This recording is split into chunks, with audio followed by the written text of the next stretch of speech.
Harry's wife. 93.2. 10 people Harry's wife should really fear. Threats 7 through to 5.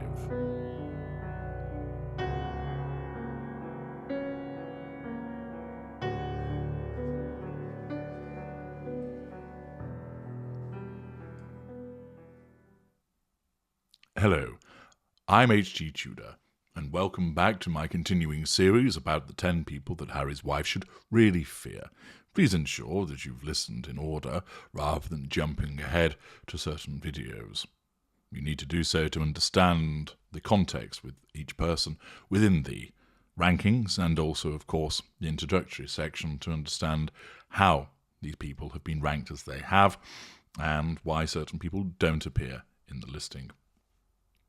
We now continue with the analysis by taking you through persons 7, 6, and 5 to take us to the midway point. Number 7, Donald Trump. Put simply, the Donald doesn't like Harry's wife and saw through her very early on by basically saying that Prince Harry needed a lot of luck to deal with Harry's wife, that he wished him essentially good luck with that. He saw that she was problematic. He doesn't see that she's a narcissist, he just recognises that she's trouble. It's highly likely that the Donald will of course run for the presidency in 2024, and he stands a chance, and a substantial chance, of winning. He remains well supported by many individuals, a significant number of which believe that he remains cheated out of the 2020 election, and furthermore, that there are those that think that Joe Biden isn't doing a particularly good job in his presidency. And therefore, there is a good chance that the Donald will return to the political stage. What damage could the Donald cause for Harry's wife? Well, it's substantial. His own narcissism doesn't allow the truth to get in the way, and of course, in any event, Harry's wife's behaviours will give him a smorgasbord of options to choose from in terms of hurling substantial pelters towards her. The Donald isn't going to unearth anything necessarily new compared to other individuals on this list who have the maps where some of the bodies are buried and have the keys to the castle in terms of additional evidence. It's unlikely that the Donald would unearth anything new, but that's not really of consequence, because should Harry's wife make any kind of foray into politics, she's of course going to do so from the Democratic position. And therefore, that means it's open season on her, and the Donald is an attack dog. As an upper lesser type B, he's bold, brash, belligerent, and a bully. He doesn't pull any punches, part of his appeal. He calls it as he sees it, parts of his appeal. And he will be up for getting down and dirty. He's an expert at rudimentary, straight for the jugular attacks. And her status as Empress of Woke will prove just too tempting for him, and will result in him repeatedly lambasting her with his thermonuclear blasts. She poses, in a sense, an easy target on which he can repeatedly unload. What about his reach? It's substantial. He remains well supported in the United States, could well be president again in 2024, and is reported widely. Therefore, the reach of anything that he says towards Harry's wife, in terms of criticisms about her, both personal and political, will be widely reported upon. What about motivating factors? He just doesn't like her. She's the potential political opponent that he has to take down.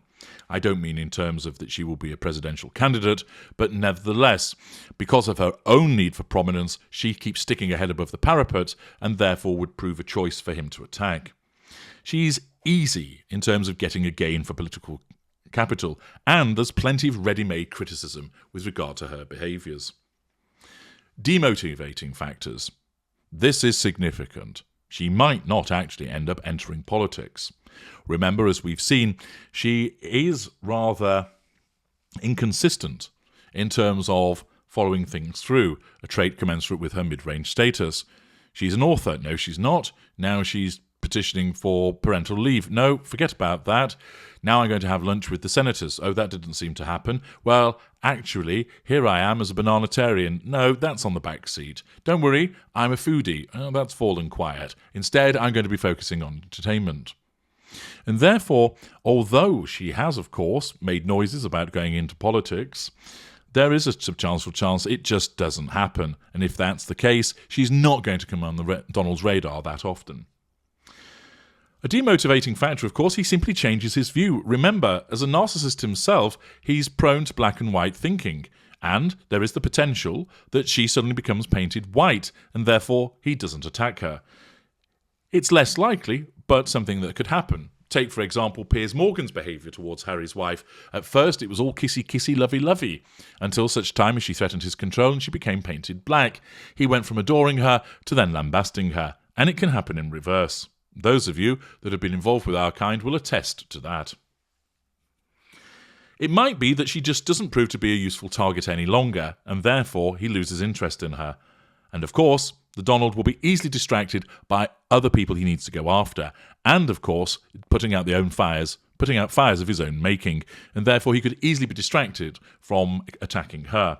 So there are some substantial demotivating factors. What about his effectiveness?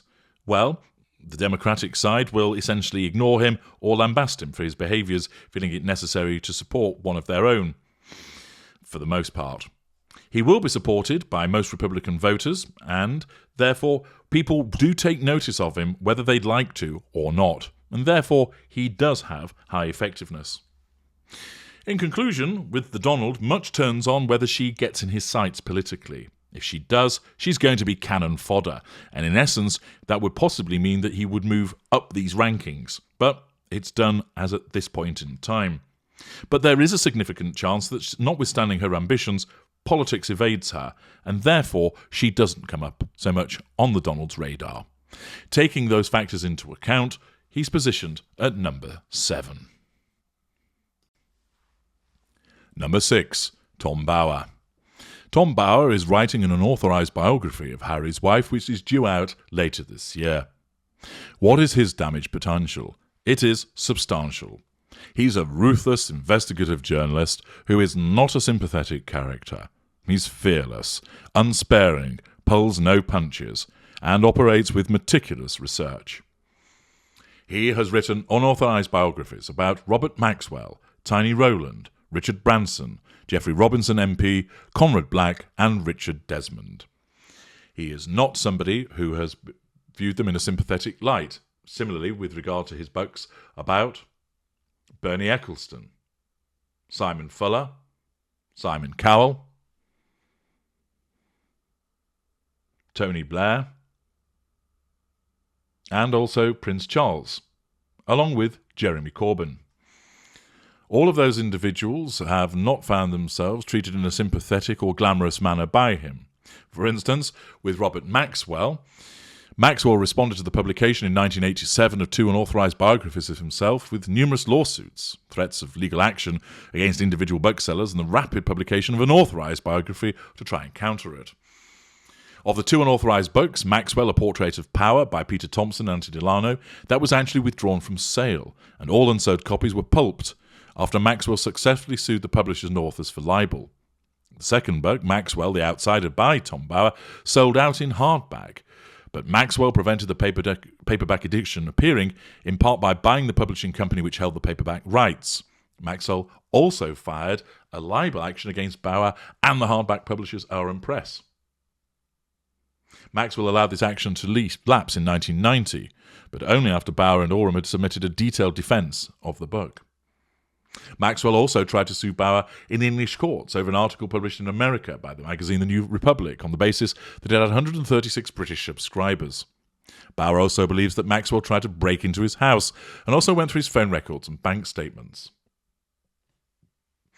Branson sued Bower in 2000 for libel, but Branson lost the case and later expressed regret at bringing the action. Bower, unrelented, continues to write articles critical of Branson's business affairs. In each of the books, he deals with his subjects in an unrelenting manner, and therefore it's quite clear that he is going to unearth material about Harry's wife, and he'll bring it to the fore.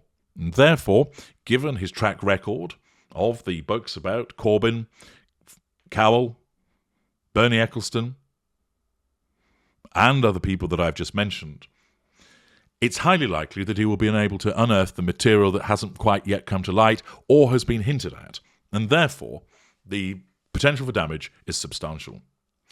What about his reach? Well, it's significant. Although he doesn't have his own media outlet, there's going to be a book, and it's going to come out, and there will be considerable interest in this publication. It will be extensively covered and quoted in the media. What about motivating factors for him to cause damage to Harry's wife? Well, quite simply, he is going to publish. That's a given, as he has secured a 6-figure deal. And unless something drastic occurs, that book is going to appear.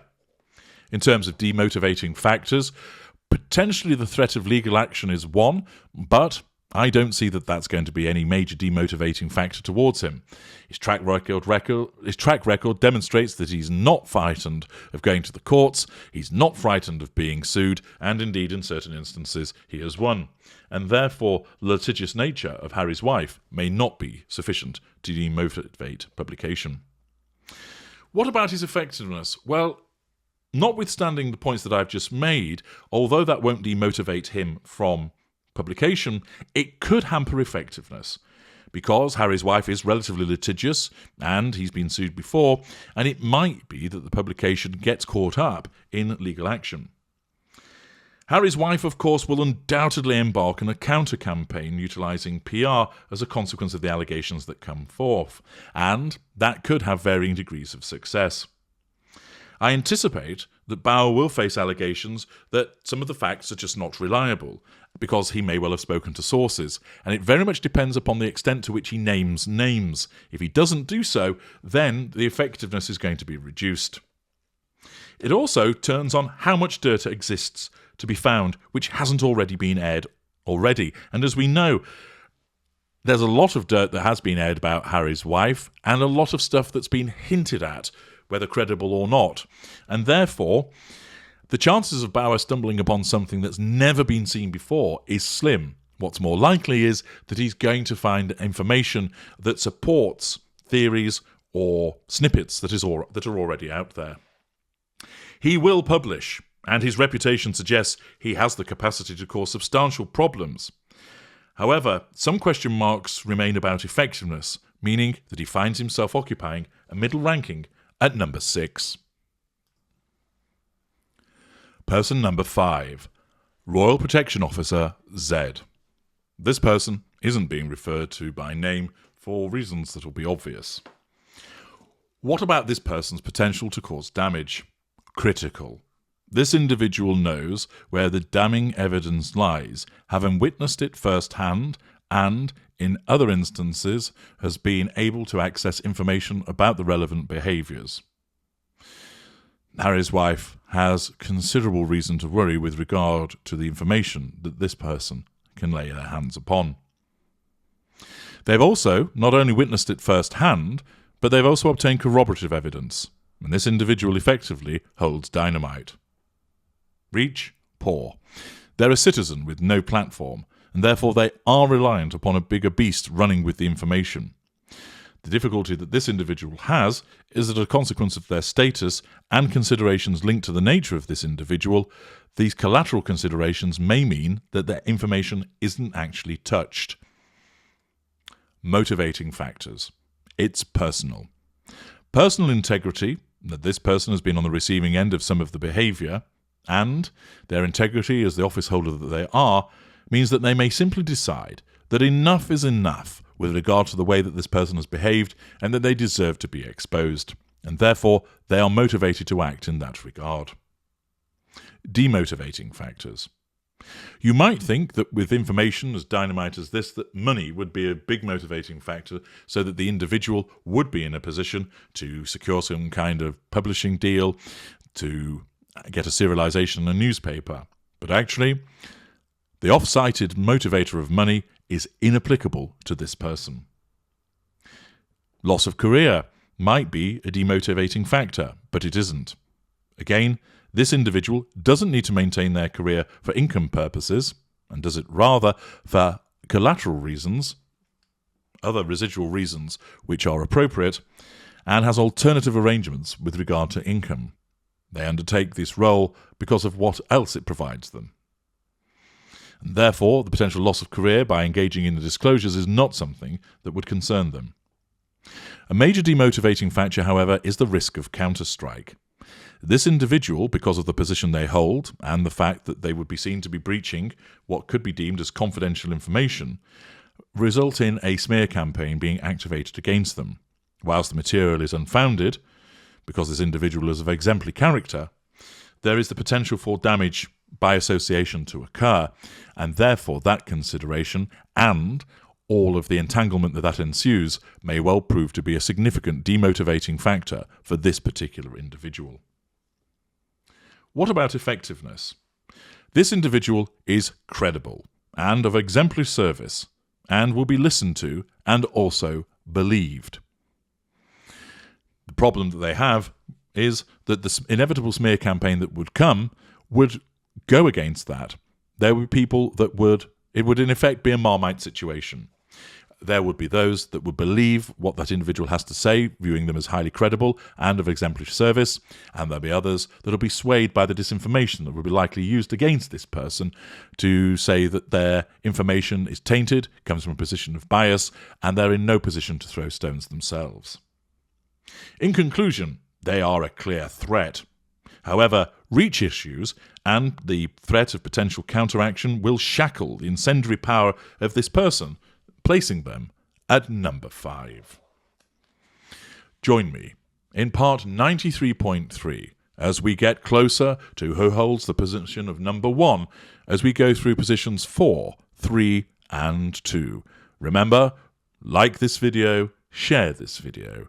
I'm HG Tudor. Thank you for listening.